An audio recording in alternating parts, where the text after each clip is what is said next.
Halo semuanya, perkenalkan nama saya Gisel Samiazali dengan NIM 2023989023. Jadi pada video kali ini kita akan membahas salah satu tool yang paling penting dalam manajemen project, yakni Work Breakdown Structure atau yang biasa kita singkat dengan WBS. Di sini kita pakai referensi langsung dari buku Secret to Mastering the WBS in Real World Project karyanya Liliana Butik. Oke, jadi langsung saja kita mulai dari definisi WBS. Di sini WBS is a structure used to break down or divide the project work to better manage the project scope and to define and communicate the scope. Jadi sederhananya WBS itu cara memecah proyek besar menjadi bagian-bagian yang kecil yang bisa kita kelola berdasarkan apa yang harus kita hasilkan. Jadi WBS itu bukan apa yang harus dikerjakan, tetapi WBS itu apa yang harus dihasilkan. Intinya WBS bukan daftar kegiatan, bukan jadwal, bukan pun task list, tapi WBS adalah struktur hierarkis yang mendefinisikan sebuah deliverable, semua hasil yang nyata yang harus ada supaya proyek itu bisa selesai. Jadi kata kunci yang perlu kita ingat yaitu WBS bukan apa yang harus dikerjakan, tetapi WBS itu tentang apa yang harus kita hasilkan. Baik, sekarang kita masuk ke 3 pertanyaan besar yang akan kita jawab pada video kali ini. Yang pertama, pertanyaan-pertanyaan penting untuk memahami WBS, kemudian konsep-konsep penting untuk menguasai WBS, kemudian cara membuat WBS dengan benar atau langkah-langkah membuat WBS yang baik. Oke, kita langsung saja kita masuk. Oke, jadi pertanyaan yang paling dasar, apa sih yang terjadi kalau misalnya kita tidak menggunakan WBS? Jadi dalam buku itu mengatakan mengelola proyek tanpa WBS itu seperti pergi ke tempat yang belum pernah kita kunjungi, tanpa peta, tanpa tujuan yang jelas. Konkretnya ini yang akan terjadi jika kita tidak memakai WBS, kita tuh akan terus menemukan pekerjaan yang terlupakan di tengah jalan, yaitu skop tidak jelas. Kemudian budget proyek itu bisa jebol karena ada biaya yang tidak direncanakan dari awal. Kemudian stakeholder akan punya ekspektasi yang berbeda-beda tentang apa yang dihasilkan. Kemudian ada scope creep juga, yaitu lingkup proyek yang melebar tanpa kontrol. Singkatnya tuh proyeknya bakal lebih mahal, lebih lama, dan lebih kacau atau tidak terkontrol. Selanjutnya apakah WBS itu bisa dipakai di semua jenis proyek? Jawaban singkatnya iya. Dalam buku menegaskan bahwa WBS bisa dipakai di industri apapun.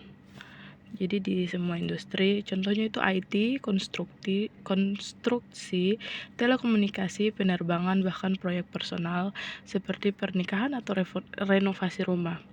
Yang berubah itu bukan konsep dari WBS-nya, tapi isinya. Kemudian kapan WBS itu dibuat dan digunakan?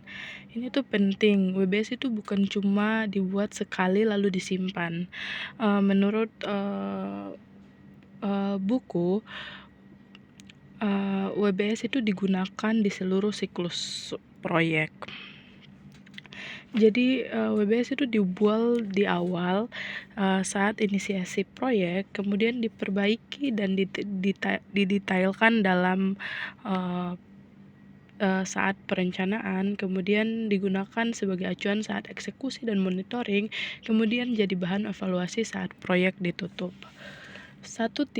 Kemudian ada satu tips praktis dari buku, yaitu mulai buat WBS sesegera mungkin, bahkan bersamaan saja saat project charter sedang dikembangkan. Semakin awal kita mendefinisikan scope, semakin baik juga kualitas rencana kita. Kita lanjut ke pertanyaan berikutnya, siapa sih yang membuat WBS? Jadi, WBS itu dipimpin prosesnya oleh PM atau Project Manager. Tapi Project Manager itu tidak sendirian karena WBS harus dibuat bersamaan dengan tim proyek dan stakeholder yang relevan. Dan bila perlu juga melibatkan para ahli. Kenapa? Karena WBS yang dibuat bersama orang yang akan mengerjakan pekerjaannya akan jauh lebih akurat dan mendapat dukungan dari semua pihak. Nah, pertanyaan selanjutnya tuh bagaimana sih cara mengupdate WBS? Jadi, ada dua kondisi. Yang pertama itu sebelum disetujui. WBS itu bisa diupdate kapan saja ketika belum disetujui. Nah, ketika kondisi setelah disetujui, WBS harus melalui proses change control yang formal. Jadi kalau update-nya hanya untuk memperjelas tanpa mengubah scope, kita tidak perlu proses formal. Cukup update, diskusikan dengan tim, dan komunikasikan. Baik, kita lanjut ke bagian selanjutnya. Gimana sih cara konsep-konsep menguasai WBS? Ini tuh bagian inti karena kita bahas konsep-konsep yang benar-benar membuat kita mengerti WBS secara mendalam. Baik, kita masuk pada level WBS dan WBS ID. Jadi, WBS disusun secara hierarkis dalam beberapa level. Bayangkan seperti folder di dalam komputer. Ada folder besar dan juga ada subfolder. Nah, di dalamnya itu ada file-file lagi. Jadi strukturnya begini. Level 1 itu adalah nama proyek secara keseluruhan. Hanya ada satu komponen di sini. Kemudian level 2 itu deliverable utama dari proyek yang akan kita lakukan. Kemudian level ketiga dan seterusnya itu rincian yang semakin detail. Jadi nah, kemudian setiap komponen itu mempunyai WBS ID. Nomor unik, WBS ID itu nomor unik yang menunjukkan posisinya di dalam struktur. Misalnya, 1 adalah proyek, 1.1 adalah deliverable pertama, 1.1.1 adalah rincian dari deliverable pertama, dan selanjutnya. Oke, selanjutnya komponen WBS dan work package. Jadi setiap kotak atau elemen dalam WBS itu disebut dengan komponen. Komponennya tuh di sini yang diketahui itu ada 2, yaitu discrete component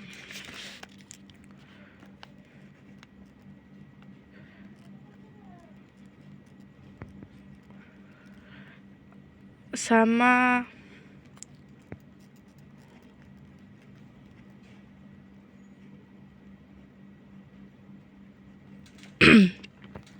jadi di sini pertama itu ada discrete component.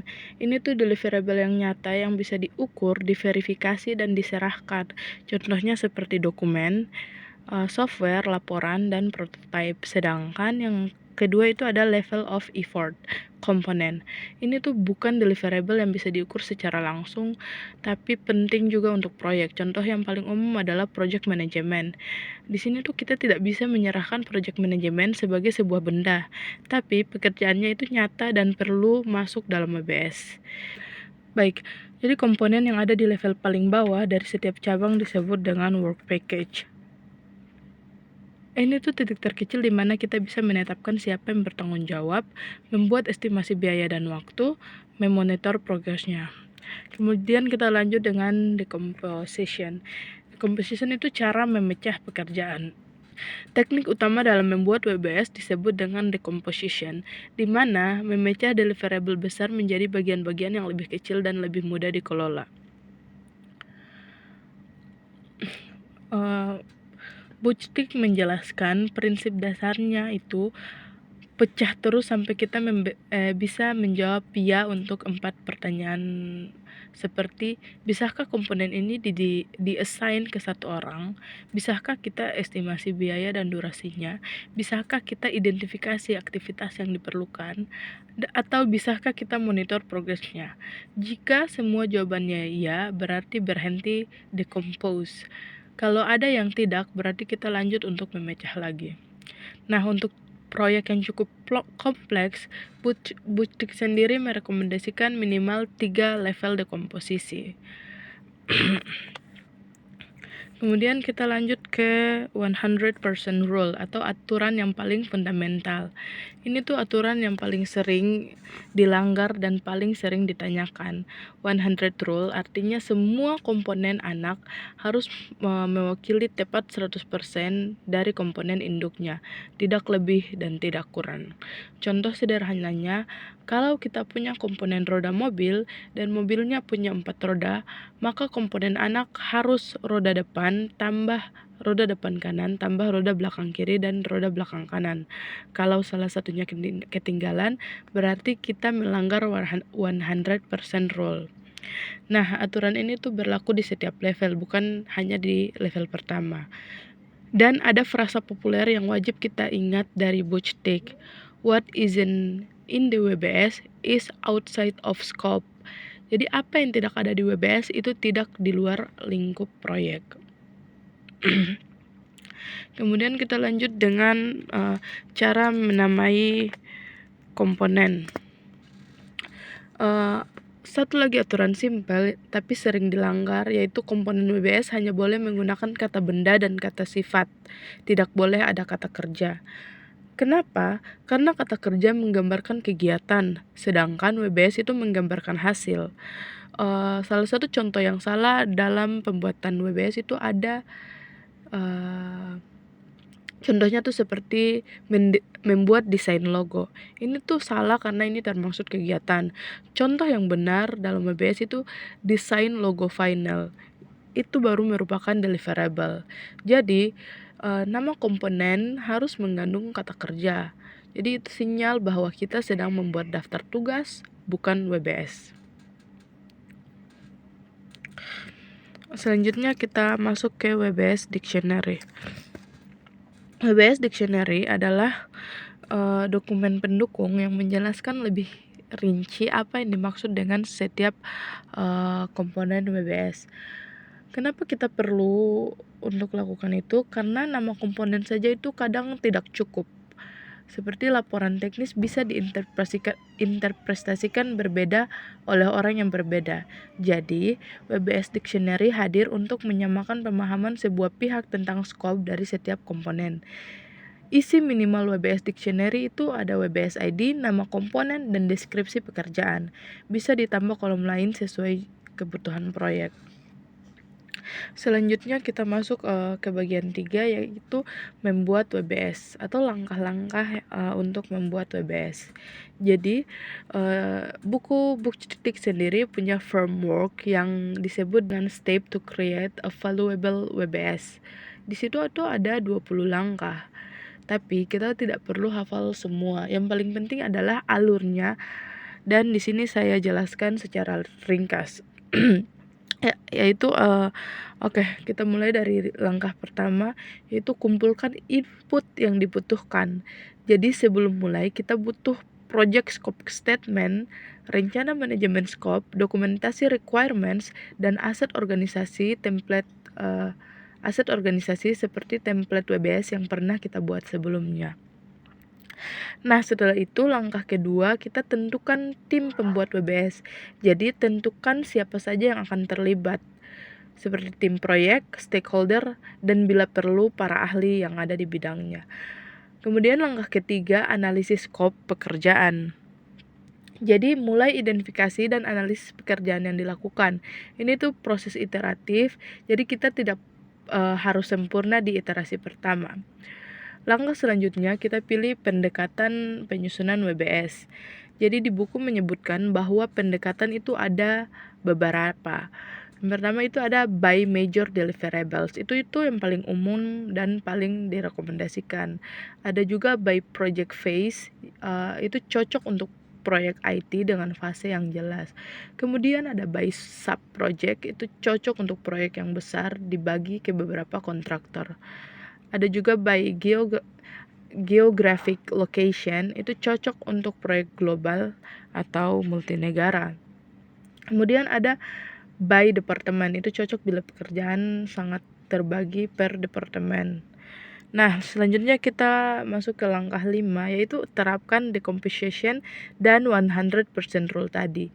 Jadi kita pecahkan deliverable besar ke yang lebih kecil di setiap level dan pastikan 100 rule itu terpenuhi. Langkah ke-6 yaitu assign WBS ID dan periksa penamaan. Nah, pada langkah ini tuh kita berikan nomor unik ke setiap komponen dan pastikan semua nama menggunakan kata benda, bukan kata kerja. Langkah selanjutnya itu kita libatkan stakeholder. Langkah selanjutnya kita libatkan stakeholder dan iterasi. Nah, di sini tuh kita diskusikan WBS dengan tim dan stakeholder. Dan kita akan revisi sampai ada kesepakatan bersama. Kemudian langkah selanjutnya itu membuat WBS dictionary, di mana dokumentasikan deskripsi untuk setiap komponen.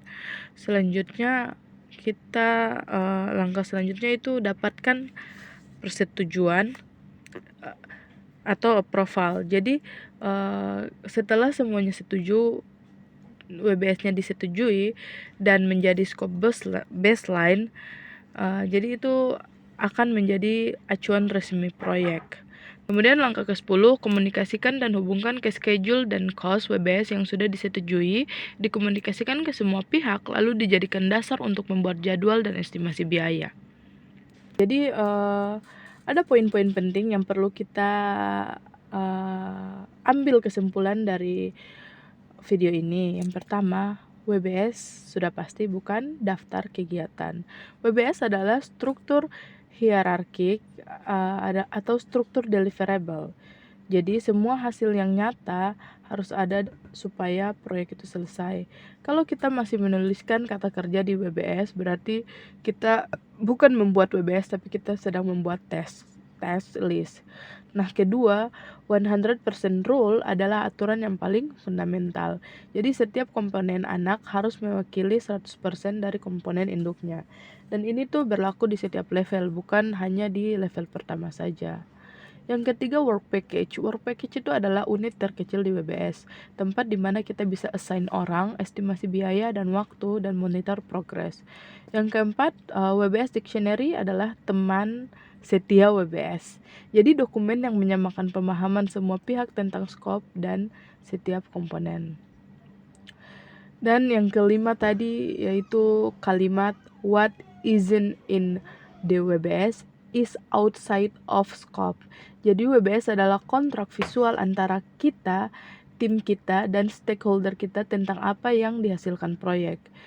Jadi kalau kita bisa menjelaskan WBS dengan 5 poin yang tadi, maka kita sudah jauh lebih paham dari kebanyakan orang yang mengaku tahu WBS. Baik, sekian video penjelasan mengenai WBS ini. Terima kasih telah menyimak dan mohon maaf bila ada kesalahan dalam menyampaikan materi ini. Sekian dan terima kasih. Wassalamualaikum warahmatullahi wabarakatuh.